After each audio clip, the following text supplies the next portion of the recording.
이것만 알면 디자인 끝.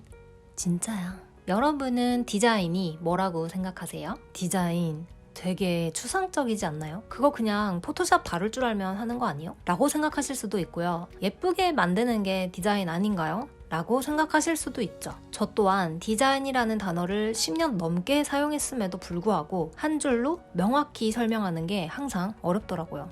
누가 나한테 무슨 일 하냐고 물어보는 게 제일 싫었어. 디자인의 정의가 뭐가 되었든 좋아 보이는 것들은 분명 있습니다. 제가 생각하는 디자인의 정의는 조형미를 추구하는 설계 행위입니다. 네, 최대한 쉽게 풀어 다시 설명할게요. 조형미라는 게 뭘까요? 아니, 그 전에 조형이라는 게 뭘까요?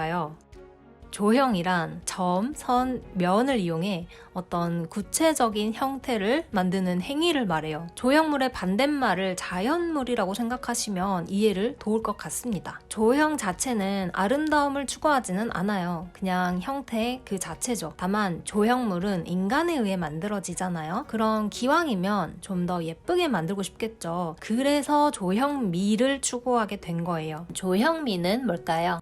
그것이 바로 비율입니다. 서로 아름답게 조화를 이룬 상태를 조형미가 있다고 말할 수 있는 거예요. 황금 비율은 많이 들어보셨을 거예요. 1대 1.618 이하 소수점으로 이루어진 분할 체계인데요. 절대적으로 아름다운 비율이 존재하는가? 세상에 완벽한 비율이 존재했으면 하는 호대 사람들의 바람으로 황금 비율이라는 게 탄생했죠. 아름다움의 본질은 비례와 질서 그리고 조화에 있다는 것은 틀리지 않은 것 같아요. 그러나 시각 디자인에서 조형미를 추구하는 이유는 단순히 아름다움을 추구하기 때문만은 아니에요. 사람의 뇌가 한 번에 받아들일 수 있는 정보의 양이 극히 제한되어 있다는 거 아시죠? 여러분이 파워포인트로 기획서 만드는 업무를 하실 때 필요한 게 바로 정보를 황금 비율로 조각하는 능력이에요. 그러면 비율로 보는 연습을 한번 해볼까요? 비율로 보는 연습이란 면적이 어떤 비율로 이루어져 있는지 의식적으로 보는 훈련이에요. 이 의식적으로 본다는 말은 그냥 대충 보는 게 아니라 좀 신경 써서 자세히 들여다본다는 걸로 이해하시면 좋을 것 같아요. 이 영상에서는 메시지는 다 무시하고 조형미만 볼 거예요.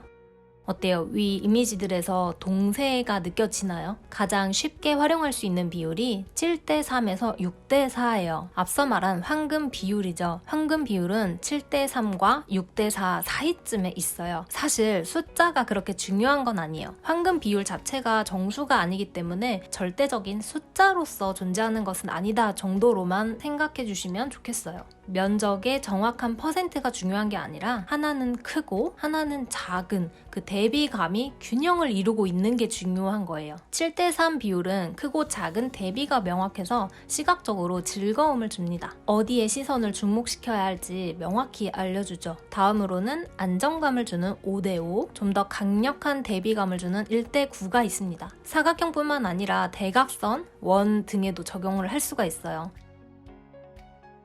자, 공간 디자인을 한번 볼게요. 이 공간이 좋아 보이는 이유도 역시 비율의 밸런스가 좋기 때문인데요. 위쪽은 6, 아래쪽은 4로 이분할되어 있는 것을 확인하실 수 있죠. 만약 이게 5대5로 똑같이 나눠져 있었다면 상당히 답답하고 재미없었을 것 같아요. 한 가지 더 볼만한 건 만약 위아래가 딱 끊겨 보였다면 이 정도로 좋은 느낌이 나긴 어려웠을 거예요. 근데 이 왼쪽에 구조물이 아웃라인을 이렇게 재미있게 해주고 있죠. 위쪽은 여백을 충분히 줘서 시선을 풀어주었고요. 아래쪽은 묵직한 컬러를 사용해서 시선을 모았습니다. 바로 이 대비감이 포인트예요. 여기에 또 주인공 역할을 하는 디자인이 바로 이 타이포그라피인데요. 이게 없었다면 활용 점정에 점이 없었겠죠. 마지막으로 왼쪽과 오른쪽이 이 5대5의 비율을 가지고 있습니다. 이 길게 내려오는 펜던트 조명이 또 이 공간을 재미있게 해주고 있어요. 마찬가지로 가구도 5대5의 비율을 가지고 있죠. 이번에는 매거젠을 한번 보겠습니다. 왼쪽과 오른쪽은 크게 5대5의 비율을 가지고 있습니다. 왼쪽을 먼저 볼게요. 이 타이틀 그룹과 바탕에 깔린 배경 이미지가 3대7의 비율을 가지고 있어요. 일반적으로 작은 영역이 포인트, 다시 말해서 주인공이 되고요. 넓은 영역은 주인공을 서브해주는 보조 역할을 합니다. 배경 이미지만 한번 따로 볼까요? 배경 이미지의 주인공은 요 나무죠. 주인공인 나무의 비율이 3, 나머지 배경은 7입니다. 그렇지만 전체를 봤을 때 이 타이틀 덩어리가 진짜 주인공이기 때문에 나무를 살짝 가려주는 거예요. 얘는 주인공이 아니기 때문이죠.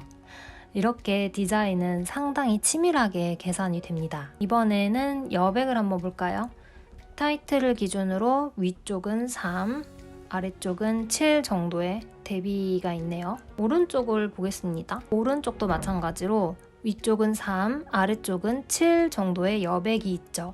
사실 디자인은 이 여백 밸런스를 어떻게 가져가냐의 싸움입니다. 여백을 어떻게 두느냐에 따라 뇌가 정보를 인식하는 방향을 의도적으로 조절할 수 있기 때문이에요. 매거진 이미지를 하나 더 보겠습니다. 왼쪽과 오른쪽 역시 5대5로 나뉘어 있고요. 이 타이틀 그룹의 위아래 여백은 마찬가지로 3대7의 비율을 가지고 있어요. 이 본문 덩어리의 우측 여백도 보시면 7대3으로 율동감이 있죠. 오른쪽은 특이하게 프레임을 사용해서 이미지가 집중되게 했는데요. 이미지를 자세히 보시면 프레임 안에 또 프레임이 있죠. 그래서 재미가 있는 것 같아요. 프레임과 이미지의 비율도 3대7로 볼 수 있겠습니다. 마지막으로 꽃다발을 볼게요. 자, 이 꽃다발이 왜 이쁜지 한번 이전까지의 비율 공식 예시를 떠올리며 자세히 보도록 할게요. 우선 이 꽃다발의 주인공은 요 수국이죠. 수국이 3, 나머지 보조 역할을 하는 애들이 7입니다. 나머지 애들은 절대 수국보다 튈 수가 없어요. 누구 하나가 튀는 순간 이 균형감이 다 깨져버리는 거예요. 이 꽃다발이 예쁜 이유는 조형적으로 비율이 잘 맞기 때문도 있지만 컬러의 톤을 정말 잘 사용했어요. 심지어 이 리본 컬러도 수국 색깔이랑 깔맞춤한 게 보이죠? 이건 나중에 컬러 공식에서 더 자세히 이야기해 드릴게요. 일단 이 정도 이미지 예시를 통해 디자인 원리 중 하나인 비율에 대해 이야기해 보았는데요. 얼마나 실용적으로 도움이 되었을지는 잘 모르겠네요. 이런 부분은 더 구체적으로 자세히 설명해 주세요 라고 댓글 남겨주시면 참고해서 만들어 보도록 할게요. 제 역량이 허락하는 한. 비율은 숫자가 아니라 서로 균형을 이루고 있는 게 중요하다는 거 다시 한 번 더 강조드리면서 다음 영상에서 또 만날게요.